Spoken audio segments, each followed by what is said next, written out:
Today we're going to sew the Charm Pack Slice Quilt. Grab your charm packs and get ready for this quick and easy quilt. It's available in 2 sizes. 4 charm packs will sew up the larger size and 2 charm packs will sew up the smaller size. Let's go! The small size, I've used the Sugarberry Charm Pack by RJR Studios. In the larger size, I'm going to be using the Bee Basics and Backgrounds by Lori Holt. Both of them also use a Bella Solids White. The small version uses 1 print charm pack and 1 solid charm pack. The larger version is going to use 2 print charm packs and 2 solid charm packs. For this video, I'm going to be sewing the larger option. I'll be using 2 packages of the Bee Basics and Backgrounds by Lori Holt and 2 packages of the Moda Bella Solids White. I'm not going to starch my fabric for this. This is designed to sit and sew and be fun and easy. If you decide to starch and you're using charm packs, they are going to shrink. You'll need to cut them to 4.5 instead of 5-inch squares. I'm going to be using Aurifil 2021 white. You'll notice on these 2 charm packs, they're from different manufacturers. So we have Riley Blake and Moda. The pinked edges are a little bit different. These are a little bit deeper cut. These are smaller and more narrow cut. It's not going to matter. This is a fun quilt. I'm not aiming for perfection. When I sew them together, I'm just going to line up the edges and use the outside edge as my mark. Let's get our fabric ready to sew. Let's unwrap our charm packs. I already took them out of the plastic. It is not going to matter what order they're in right now. For the larger version, you will use all of your squares. The smaller version, I did have some squares left over. We're going to take these to our sewing machine. You want to take 1 print and 1 solid and sew them together. I'll be sewing on my Juki TL 2020 PE. My stitch length is about 2. This is a straight stitch only machine. I am going to use my 1/4 inch guide foot. It has a guide on the side, right here. I do use this machine a lot. I always keep a small cutting mat here. Sometimes while I'm sewing, if I need scissors or seam ripper or I'm switching feet out, I'll just keep some stuff sitting there. It's easier to grab, and then this keeps my machine from being scratched. I do have a piece of tape right here, just because there's a small lip, you can see it, from the needle plate to the bed of the machine. So this keeps things going a little smoother over the top of the needle plate. This is a small piece of seam align tape. We're not going to be using that today. What you're going to do is take 1 print square, 1 solid square, put them together, stitch your 1/4 inch seam. We'll do one together here.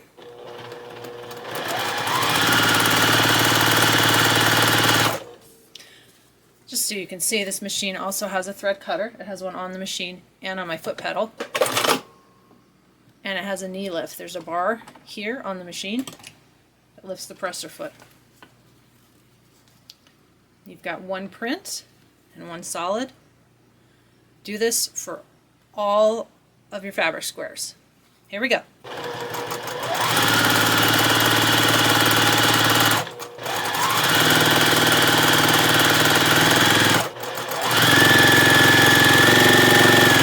Here are all my squares sewn together.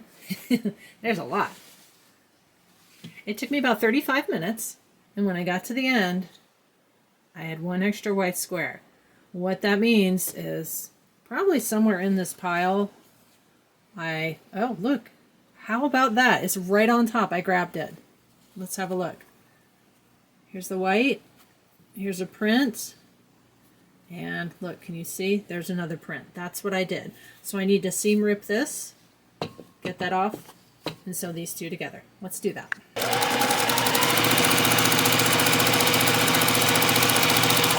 Need to cut all of these apart. Since charm packs have pattern repeats, here's a good example. I'm going to separate them by print. Now, you don't have to, but you'll see why I'm going to do that. You can just put them all in one giant pile if you want to, but see, there's a blue TV, here's another blue TV, and I have 2 charm packs. So here's another one, here's another one. We're going to be lining these up to make rows, and I don't want to have 2 of the same next to each other. If it doesn't bother you and you're not working with something where the prints are so unique, you won't even have to do that. Here are my fabrics separated by color. I used design boards and laid everything out. I'll just go down the row here. This is all sitting on top of my ironing board, and then I ran out of room on the ironing board, so I bumped it up to the cutting board. You're going to want to get 6 of these, and we're going to put them together in a row. So you're going to end up with 12 total squares, because each of these is 2, so 6 times 2 is 12. And you're going to end up with the row with 12 squares, or 6 blocks, 6 units, whatever you want to call it. And then we'll end up with 14 rows top to bottom. The reason I separated these by color and pattern is so I can mix them up when I put together my rows. What I'm going to do is grab another one of these design boards. These are 18-inch. They're the big ones. I buy them when they go on sale. You can also make your own. There's videos online how to make them. So I'm going to grab one, and I'm going to pick some colors and start laying them out. Here's my first 3 rows.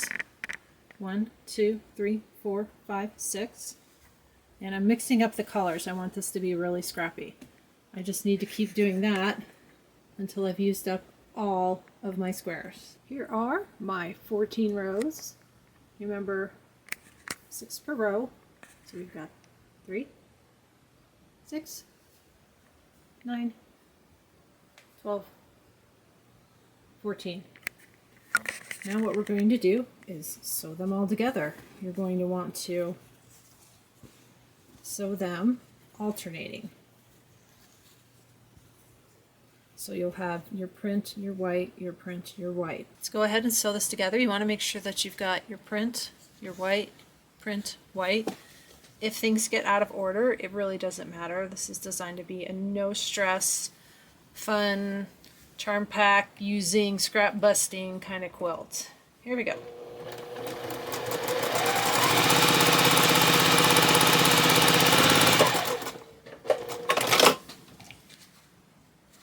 I'm going to go ahead and sew this row together, and then I'll show you the one completed row. Here's my first row. I've got my print and then my white alternating. It's a total of 12 squares across, or if you want to refer to this as a block or a unit, 6 units. I have all my rows sewn together. It took me about 3 minutes per row. What we're going to do with every row, iron in one direction. Either this way, whichever way, but iron them all in the same direction. And there's a reason why, you'll see in a little bit.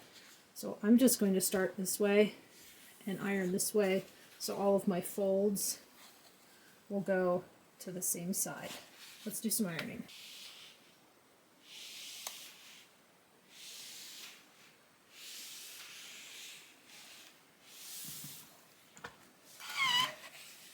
Alright, the first row's ironed. I'm going to show you the back. See how everything's going in the same direction. And there's a reason for that. It's going to help when we piece the top together. You'll see that in a bit. I'm going to iron the rest of my rows. I've got all my rows ironed. Again, I ironed them all in the same direction. Now we're going to get to the slice of the Charm Pack Slice. For the next step, you're going to need your rotary cutter. And if you've got one of these 24.5-inch long rulers, that'll be one of the easiest ones to use. You can use a shorter ruler, but this will be easier.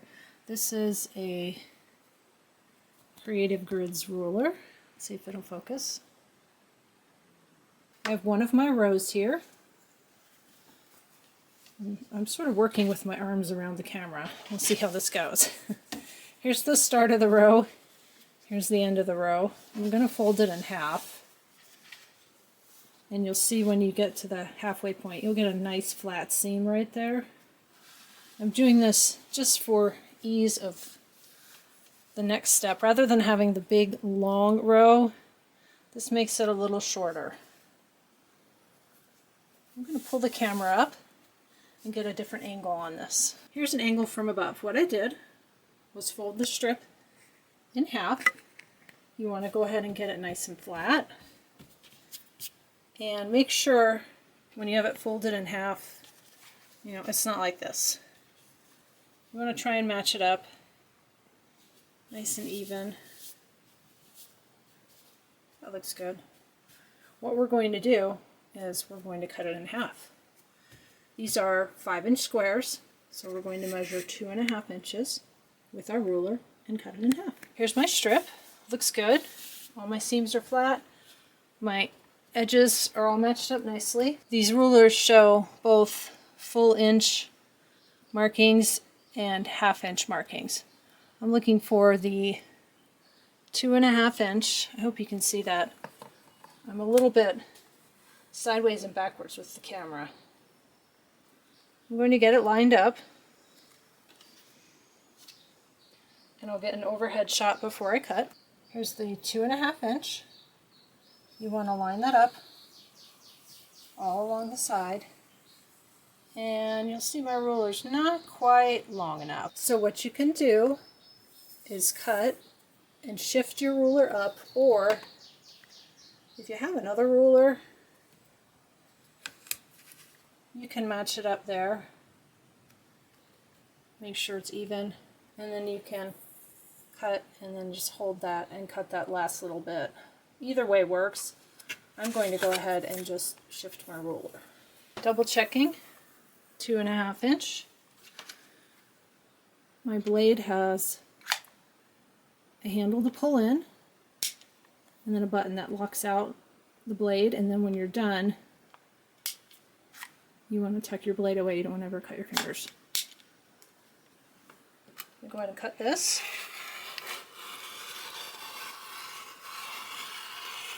Now I'm near the top. I'm going to go ahead and just hold my blade right there. Slide that up. Make sure I'm still at 2.5. We're going to do this to all of our strips. What's going to happen, and what makes the quilt look the way it looks, now part of this strip's going to go off the screen there, is we'll open these up, and then you're going to take one strip and flip it like this. So when you get to this point, you can either keep the same strip together or you can mix them up. I'm probably going to mix them up, because if you keep the same strips together, you're going to have the same color here, here, you know, here. The colors are going to match going out, which is fine if you want that, but I want mine to look totally scrappy. The reason we iron these all in the same direction is because when you cut it and flip it, now this seam is going that way. This seam is going the other way because you turned it upside down. When you go to sew your rows together, your seams are going to nest. You can feel them lock together. Let me bring that up. See how the seams lock together? This makes it very easy to sew the rows together.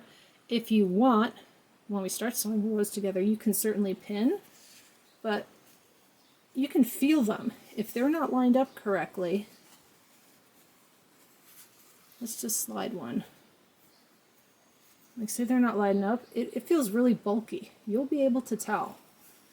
So by pressing them all in the same direction, then we do the slice and flip, everything's going to nest, everything will feel nice and flat, and you'll sew your quilt top together. I'm going to go ahead and cut all of my strips.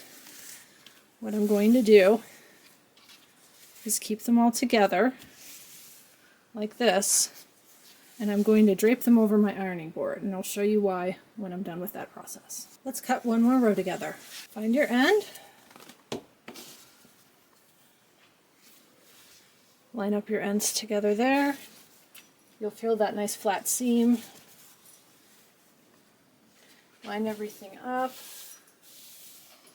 And it's not going to be perfect. I'm using Charm Packs from 2 different manufacturers, so I've got a little bit of a difference there on the edges, but when this goes together, it's going to be fine. If you are a perfectionist, before you cut this in half, you can certainly cut the pinked edges off, but then you're going to need to measure and make sure all your rows are the same, determine your halfway point, and slice it down the middle. So I'm not going there. We're going to mark for 2.5. Line that up with the edge of our fabric. I'm a little off right there. And we'll go ahead and cut this row. And here comes the dog. Hi, dog.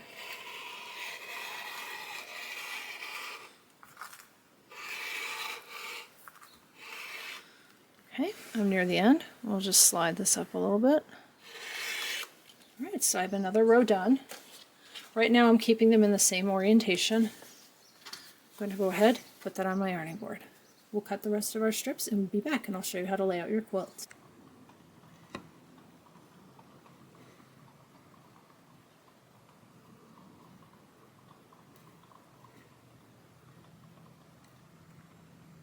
Here's all my strips. They're all cut. And just lay them over the ironing board. They're still all going the same direction. And I kept them together. I want my layout to be scrappy. What I'm going to do next, I'm going to start from the bottom. I'll take this one, put it on my board, and I grab the next one, and I'm going to flip it. This is a lot easier to do with 2 hands, but I want you to see what I'm doing. There we go. So this is number 2. We'll just say that. Number 1 has the solid at the bottom, number 2 has the white at the bottom. So I've done number 1, number 2, number 3. So my odd number strips, I'm keeping the solid at the bottom. I'm just going to pile them up. 1, 2, 3, 4. I'm going to flip this one. Flip. What you can do as you're doing this is watch out for this. See, I ended up with 2 of the same. What I'm going to do is spread these out so I can keep a better eye on that. Let's spread them out. Here they are. Now that I've spread out, I can see I've got 2 of the same right here. So I'm going to pull number 2 out. I'm going to put it back. Let's just take number 6. Just kind of randomly switch them around and see what happens. Now, if you don't care, then it doesn't matter. You don't have to worry about it. Let's lay that out. Let's see if that's better. The only thing I notice is I've got brown, brown, brown, blue, blue. That's fine. I'm leaving it. Otherwise you'll sit here all day and probably go bananas. That's better. After the first board got filled, I started another board. Here's something else that can happen. This is the same print, but the colors are different. If that bothers you, move it. It doesn't bother me. The second board's full. It worked out 7 per board, which was great because now I've got 14, and then I have 14 left. Now I know that all the colors work. All I have to do is flip them all up on the board, and then we'll start sewing everything together. I'm going to pull my first one. This is my very top left. I'm going to mark this. I'm going to use one of these little clips and just mark it so that if I get lost, I'll know that that's my top left. Let's line up. Here we go. Let's go up to the first seam.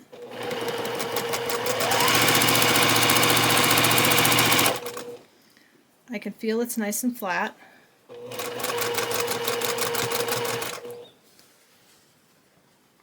Can you see my hands? Oh, you can't. Okay. I'm going to get the next one ready.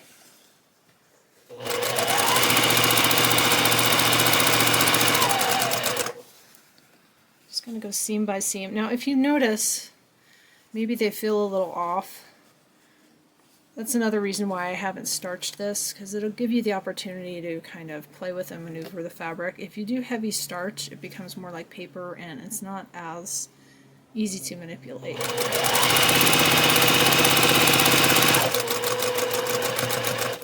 Okay, next seam. Oh, so like this one. This isn't quite going far enough. But what I'm going to do, go ahead and adjust and then hold it. It'll be fine. I hear a siren, sorry about that.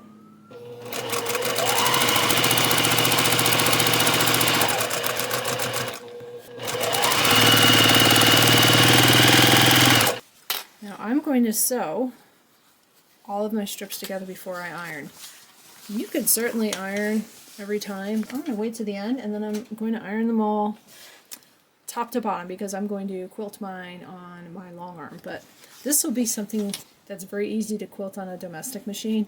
You could do a stitch in the ditch, or you could do a little bit on this side, a little bit on this side, or if you've got a nice wave stitch or a serpentine stitch on your machine, you can squiggle it back and forth. But for now, I'm going to go ahead and pull this towards me, and I'm going to pull the next one, and I'm going to sew top to bottom until I'm done. Now as you're sewing, if you notice you've got a white on white or a print on print, or if you did all colors and your seams aren't nesting, something's flipped the wrong way. Another option you have as you're sewing this top, if you don't like having the big piece and rolling it up or stretching it out, when you get to a certain point, you could certainly stop. Make sure you mark where you are on the bottom. And you could sew this section and then sew that seam to this seam here. That way you're not continually working with a large piece. It doesn't really bother me, so I'm just sewing top to bottom, but you can divide it up into sections if you find that easier. Here's the completed top. I haven't ironed it yet. That's going to be our next step. Everything looks great. Look at all the pretty colors.